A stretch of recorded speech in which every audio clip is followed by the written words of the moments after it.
Okay, so let's unpack this. If you think you know Atlanta, the traffic, the culture, the whole scene, you might need to take a step back. A big step back. Because the source material we've got in front of us today, it paints a picture of a city running, well, parallel to the one we all see on the surface. It really does. I mean, this reads less like some fantasy novel and more like a field guide. A survival manual. Yeah, a manual for navigating this hidden society that's just teeming with vampires, werewolves, and this is the part, magic-wielding government agents. Who apparently use quiet-running black helicopters for their neighborhood watch. It's an incredibly profound look into what the sources call the Edgeworld. It's this subculture that's basically decided that all the old rules about magical secrecy are, well, obsolete. They're just done with it. Totally done. And we've been given this complex stack of material focusing on the life of Dakota Frost. She's a high-end magical tattoo artist, and we see the whole hypovolatile urban landscape she has to navigate.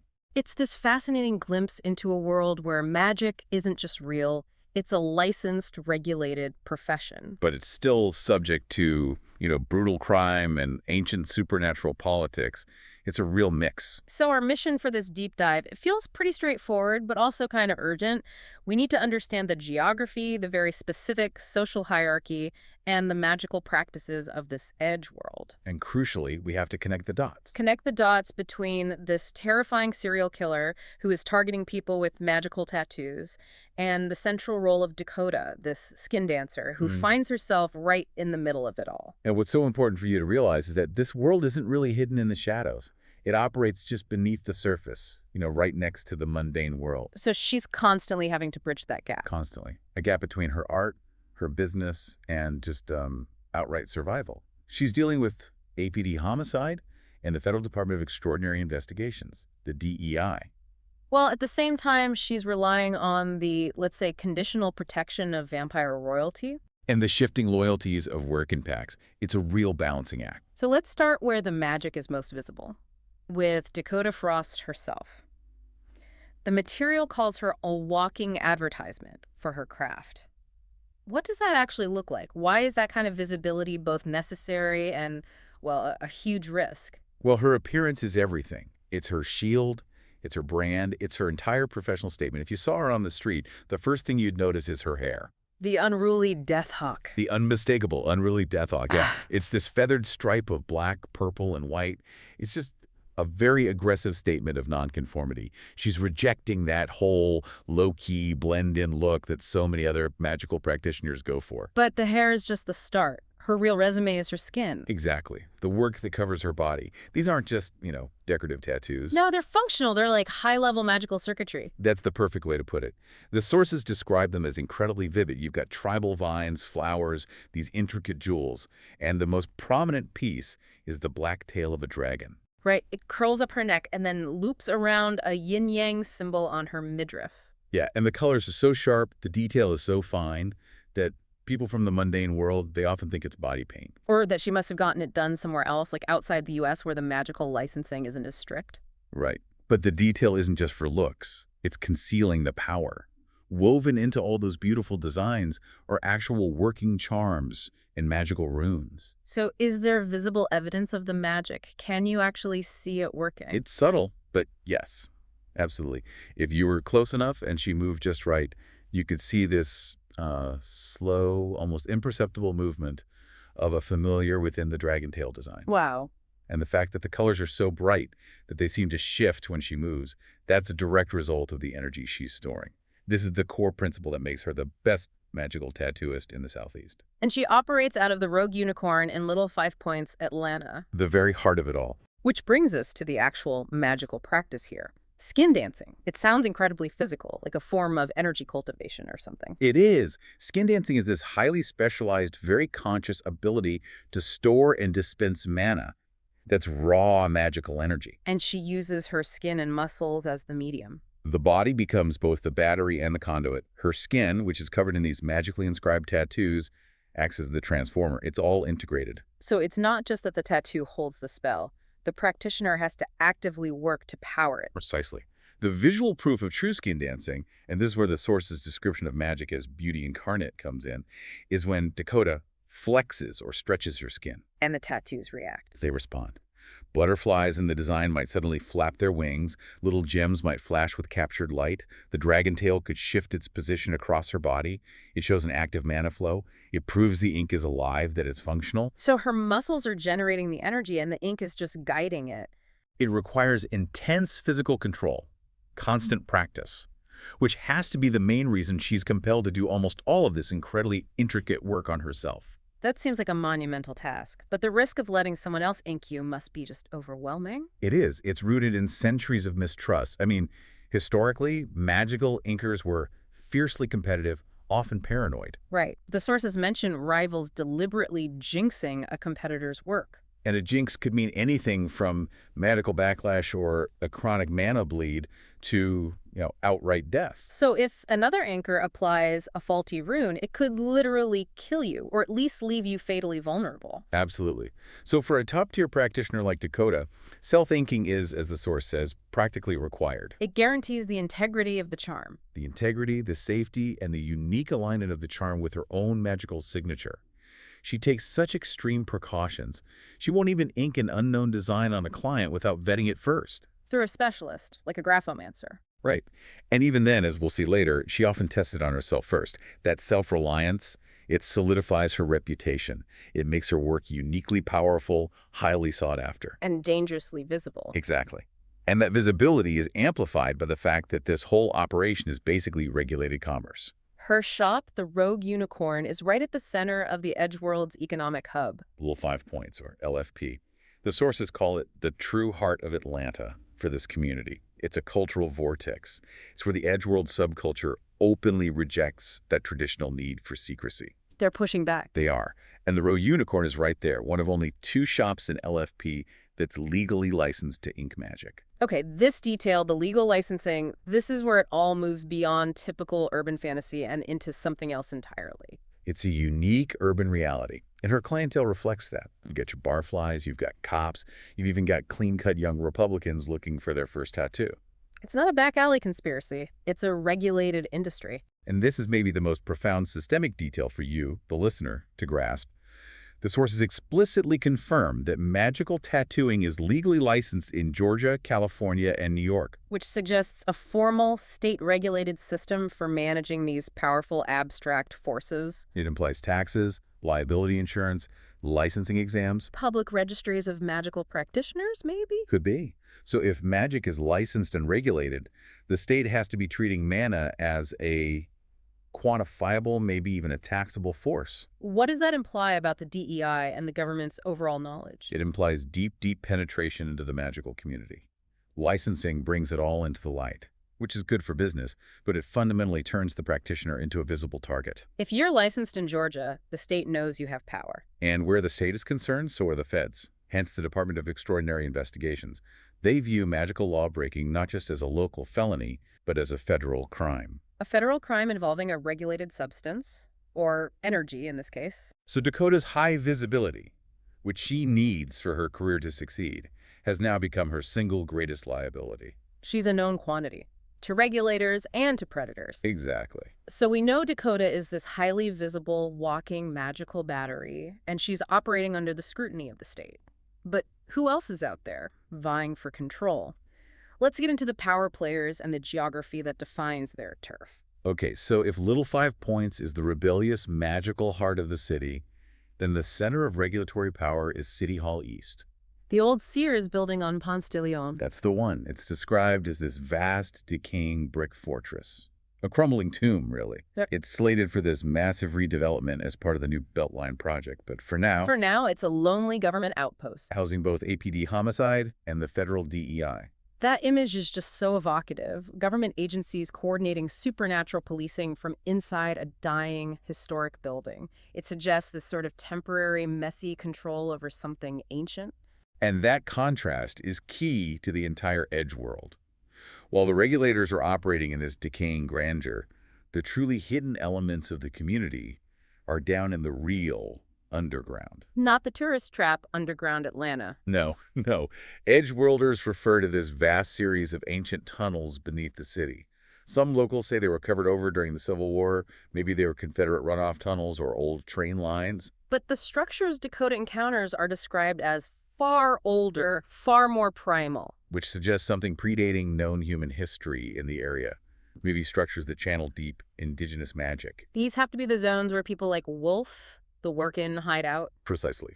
It's this foundational layer of magical infrastructure that modern Atlanta was literally built on top of. Okay, so moving from the primal underground up to the more polished hierarchy, we have to talk about the Vampire Society. They run a remarkably formal setup. They really do.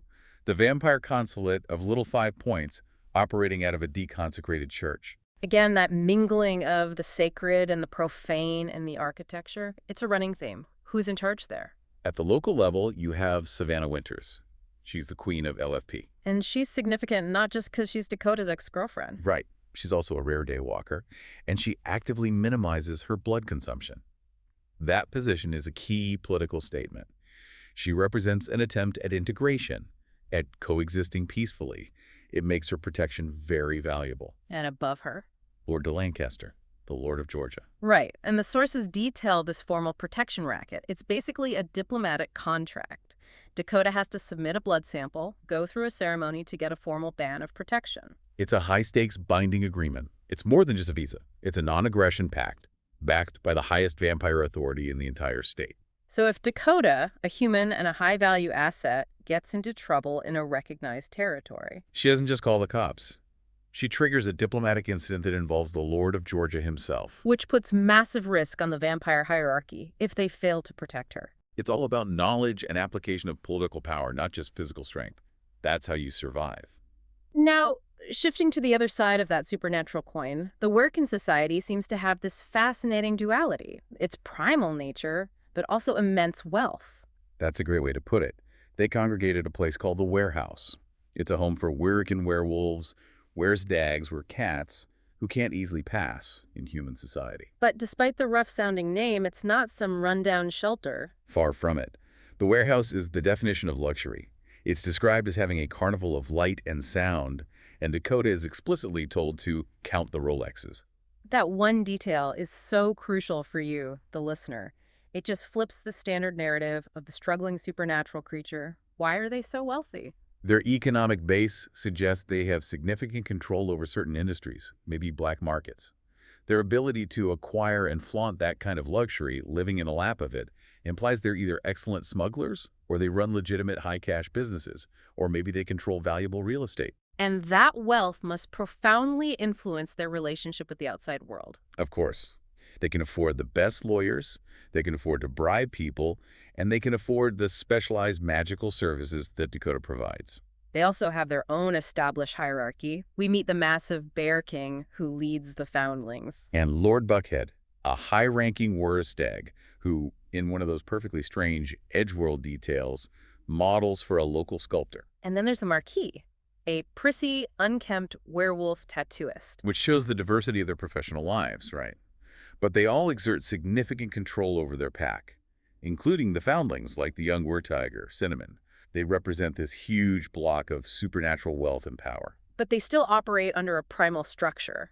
When one of their own, Wolf, seeks out Dakota for a tattoo, it shows the limits of their own internal magic. Right, and all of these hyper-local power structures, Queen Savannah's territory, the Bear King's pack, they're all under the watchful eye of the federal government, the DEI. The Department of Extraordinary Investigations. Their man on the ground is Agent Philip Davidson. He's sharp, well-dressed, drives a Prius of all things, but he uses highly specialized equipment. And he works closely with APD homicide. Because the moment magic is used to break the law, the case immediately goes from a local felony to a federal crime. It's the government's way of saying, we regulate this and we will prosecute its misuse with federal power. The technological edge is fascinating. He uses Shadowhawks. Quiet running helicopters marketed to law enforcement. He justifies it by citing budget cuts. And this is where it gets really interesting for you, the listener, because you've got this technological layer of surveillance that sounds like it's pulled straight from the most persistent conspiracy theories. Dakota even calls him one of the fabled black helicopter men. It paints this picture of a technologically advanced, semi-clandestine force that's both officially government-sanctioned and also operating with resources that blur all the lines, And they use remote viewers for information gathering. which is an infrastructure that becomes absolutely critical when the city faces a threat that's too big and too focused for local law enforcement to handle. A serial killer. A serial killer, targeting the very basis of the Edgeworld economy. So this volatile landscape is already a powder keg.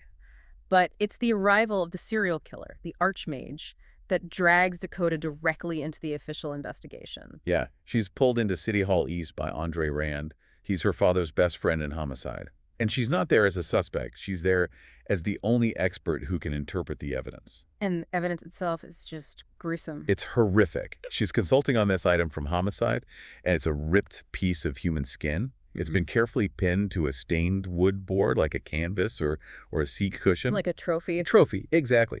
And the skin has this complex circular tattoo on it, a braided wreath with a chain and a snake eating its own tail, an Ouroboros. The physical evidence is grotesque, but the truly unnerving feature, the magical property, was evident even on a mundane photocopy. Yes, that's what confounded the regular police.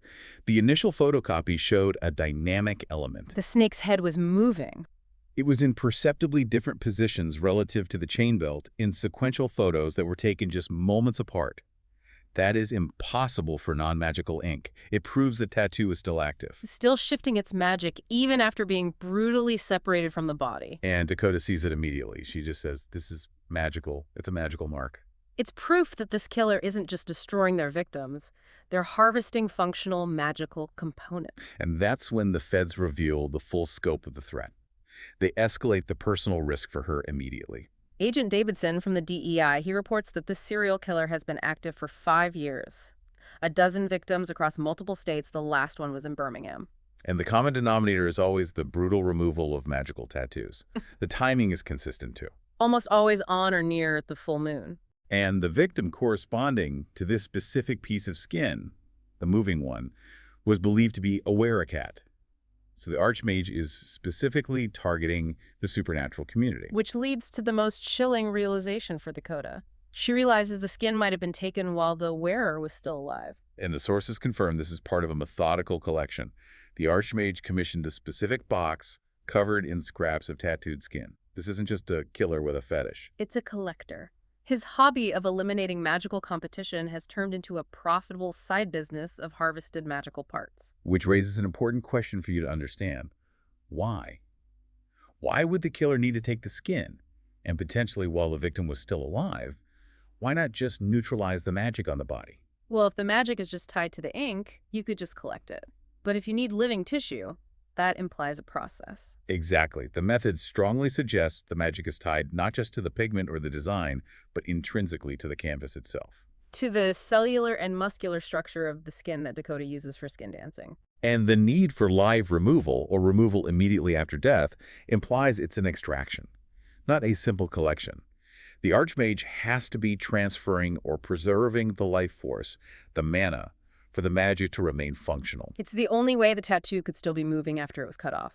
It's an incredibly sophisticated and gruesome form of magical harvesting. He's essentially removing the battery while the charge is still flowing, and this realization just elevates Dakota's risk profile to the absolute maximum. Of course. As the most visible and highest quality practitioner in the entire Southeast, she's now the ultimate prize. The killer knows where she works, what she looks like, and exactly what she is capable of. Her walking advertisement has become a death warrant. The entire Edgeworld is realizing that their greatest asset is also their most vulnerable point. So, as the threat of the Archmage intensifies, with the full moon, the killer's known hunting window approaching fast, Dakota has to juggle 2 major high-pressure assignments. And these are not just normal jobs. They're existential tests of her trust and her magical integrity. You have the dark, desperate assignment with the werewolf, and then this glamorous, high-profile challenge. Let's start with the darker one, Wolf's control charm. Wolf is one of the werewolves from the underground. Handsome, but rough. And he needs a control charm inked immediately. His beast is old and strong, and he's terrified he'll lose control before the full moon, which is the weekend right after Halloween. The stakes are catastrophic. Losing control could mean civilian casualties, and that would bring in the feds in a big way. But Dakota has this strict ethical and professional code. She finds the charm design he brings her deeply suspicious. She thinks it might be a Nazi design or something they collected. Right, and she cannot risk tattooing a corrupting design on anyone, especially not a client who's about to undergo massive physical and mental stress.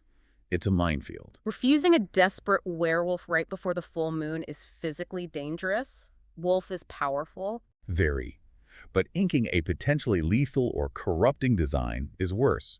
It could turn Wolf into a predictable, weaponized monster, which is why her reliance on graphomancy is so critical. Let's expand on that. She consults Jinx, her friend. She's a blind witch who also works as a contract programmer for Wolfram Research. Which is just a fantastic detail. How does Jinx use that unique blend of sightlessness and coding skill to vet a magical design? You can think of graphomancy as magical debugging. Jinx treats these magical designs like complex, potentially lethal software code. She's not looking at the aesthetic. She's verifying the syntax. Exactly. She's checking for latent errors, backdoors, malicious loops in the rune configuration. She's determining the runtime integrity of the charm. So if this Nazi flash design is corrupted, it's not just ineffective. It could cause a magical overload. Or worse, force the wearer's feral side to obey an outside malevolent command. So Dakota is taking a massive risk by delaying Wolf. But the ethical cost of tattooing a corrupted charm is just unacceptable to her. Right. And then on the complete opposite end of the spectrum, you have the Valentine Challenge. This is pure showmanship. High-level magic displayed for a skeptical world. Christopher Valentine, the mysterious Mirabilis. He's a world-famous illusionist and professional debunker of all things psychic and magical. And he's issued this highly publicized public challenge. $1 million to any practitioner who can replicate a proven magical effect under controlled conditions. The specific challenge for Dakota is to ink a magical wristwatch tattoo on his colleague, Alex Nicholson. The hands have to move and count time accurately. Now, we learn later that this challenge is a trap. But for Dakota, it represents validation and, a huge financial reward. And she treats the whole procedure like it's high-level surgery in a theatrical performance all at once. Her protocols merge the magical and the scientific. The preparation really demonstrates her professionalism. First, Jinx is consulted again. And Jinx identifies the wristwatch flash as elegant. She confirms the charm will work, that it has clean, stable, magical coding. That's the technical sign-off. Then comes the encirclement protocol, which is one of those deeply memorable details. She pours this mix around the operating space. It's a critical defense mechanism. She pours an encircling mix, kosher salt for purity, quartz granules as a mana amplifier, cinnamon and ginger for protection, and a dash of glitter. For theatricality and maybe some magical misdirection? Probably. She pours it all over a granite disc, and she's invoking her spiritual beliefs to repel evil spirits and stray magic. She's creating a sterile, contained environment. And the final piece is the performance itself, the self-test. She insists on tattooing the design on her own wrist first, in full view of Valentine and his team. This serves so many purposes. It's a public demonstration of her confidence. It proves the magic works before the client gets it. It's a high-stakes quality control test. And the design starts moving almost immediately. Yeah, which shows the capacity for the magic, even during the skin's healing process. It proves the charm's power. This whole act, this public risk, it solidifies her reputation as a master skin dancer and a fearless professional. And if we connect this to the bigger picture, the Valentine Challenge gives Dakota the necessary public stage and, critically, that $1 million reward just as she's entering a period of maximum personal risk. It's a classic convergence. The high-profile, glamorous gig provides both visibility and resources. Resources she desperately needs for the messy conflict that's coming and for her recovery. Right. The challenge itself is a distraction for Valentine, the Archmage. But the existence of that legitimate foundation payout becomes crucial for her financial stability later on. She needed that stage for the killer to find her, but she also needed the resulting wealth to survive the fallout. Precisely. The moment the full moon approaches, the narrative just takes this sharp, brutal, and terrifying turn.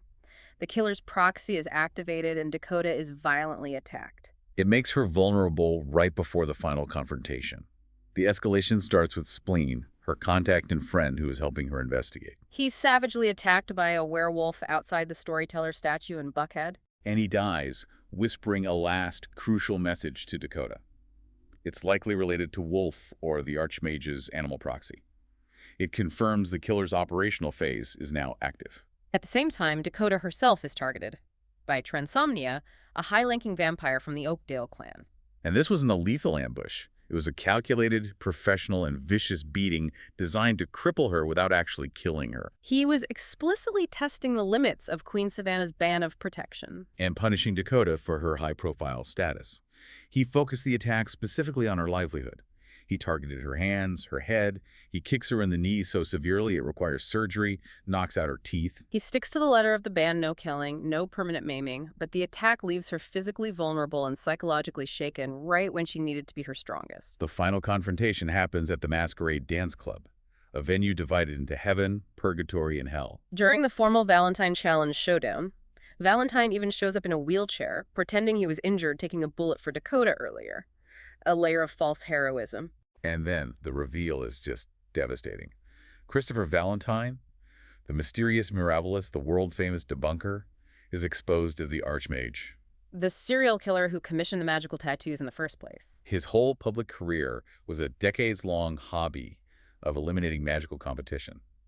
The tattoo harvesting was just a new, profitable side business he was running for an unknown patron. He used the challenge as the perfect, publicly witnessed magical trap. He attempts to sacrifice Dakota, Jinx, Alex, and the Workin, who are present Lord Buckhead, Wolf, Cinnamon, during a full moon ritual. And his plan is to strip Dakota's powerful dragon tattoo using an athame, a ritual dagger. And collect the potent blood mana.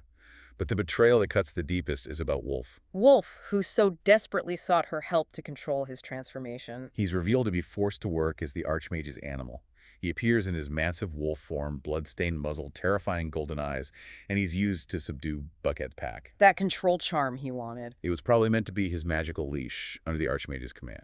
But the conflict introduces an unexpected, almost paradoxical factor: transomnia. The vampire who had brutally beaten Dakota just days before.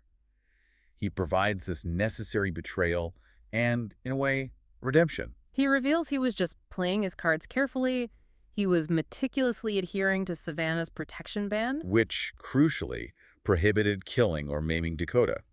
His earlier calculated attack was just to test the line, but he was bound by contract to prevent the Archmage from succeeding. So during the climax, he creates a vital distraction. He signals to Dakota that he's about to act, and he gives her the window she needs to unleash her magic. And this moment relies entirely on Dakota's ingenuity, her deep understanding of skin dancing.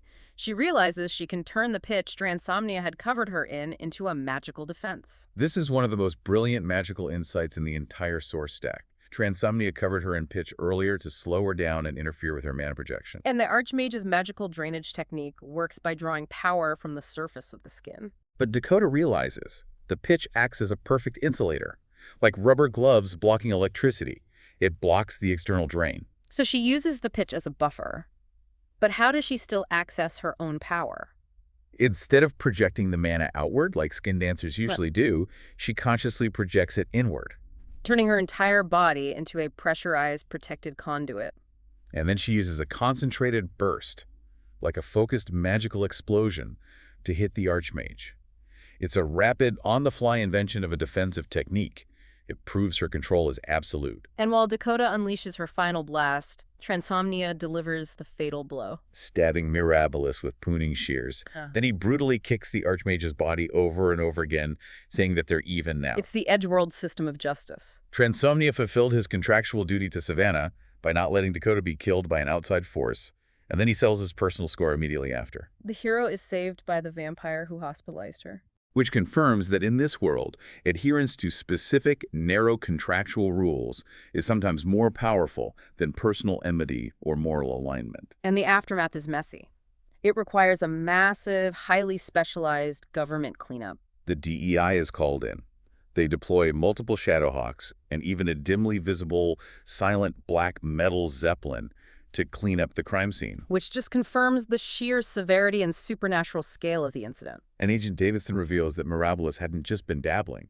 He had hacked the entire City Hall East network, including 9/11 routing and land use permits, for 5 years. To facilitate his crimes and conceal the attack sites, the Archmage controlled the mundane world's infrastructure just as effectively as the magical world's energy. One of the most tragic victims caught in his net was Cinnamon, the young Retiger girl. She was tortured by the Archmage to draw Dakota out into the open. After she's rescued, she suffers from severe hyperorguria or silver shock. A specific acute blood poisoning caused by exposure to trace amounts of silver. It's peculiar to shape changers.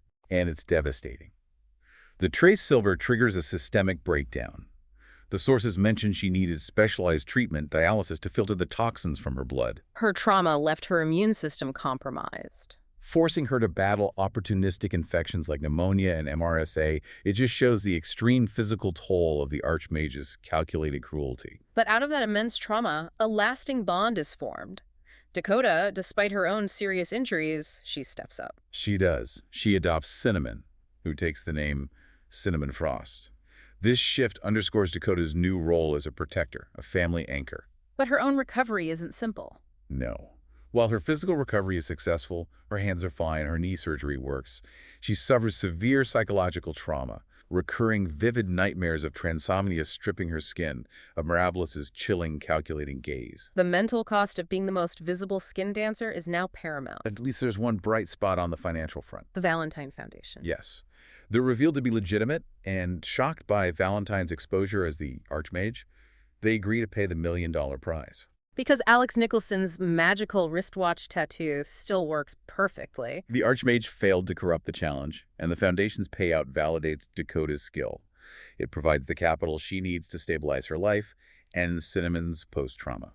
So to summarize the key takeaways from this deep dive, we've seen a secret society, the Edgeworld, operating under this thin, legally licensed veneer. Where high-stakes magic is intrinsically tied to physical violence, supernatural politics, and existential personal risk. And the entire case, orchestrated by the Archmage, it exposed a decades-long systematic war waged against practitioners by a seemingly legitimate public figure who could also hack the entire city's infrastructure. And what this means for you, the listener, is that magical aptitude is a profound liability in the Edgeworld.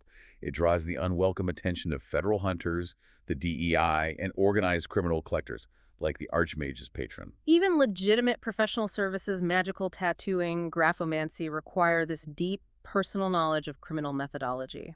And adherence to powerful political alliances, like the necessary but conditional protection offered by Queen Savannah. Survival requires not just raw power, but vigilance, technical ingenuity like that pitch defense, and a cold willingness to compromise with dangerous entities like transomnia.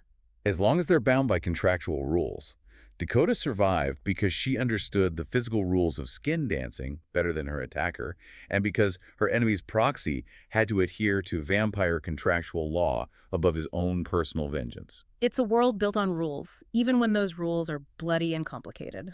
But this whole incident leaves a massive, unanswered question that the sources highlight in the final moments of the DEI cleanup. Yes, the final, truly provocative thought we're left with, based on Agent Davidson's findings, the Archmage's box, the one that was commissioned to hold the harvested magical tattoos, was not his creation. It was a custom job. So if the most notorious magical serial killer in recent history was working for someone else, a patron who commissioned the collection, who exactly needs an entire collection of functional, powerful, magical tattoos harvested from living victims? Why haven't they made a move yet now that the Archmage is gone? The collection was a commission. That suggests a powerful, well-funded patron who still requires a means of extraction. The Archmage was just an employee. A lethal artist working for hire. The Edgeworld may have dealt with the immediate, visceral threat of the serial killer. But the true master of the harvest remains in the shadows, waiting for the next opportunity to commission another deadly artist. That, for you, is the true, hidden consequence of surviving the Archmage. That client is still out there,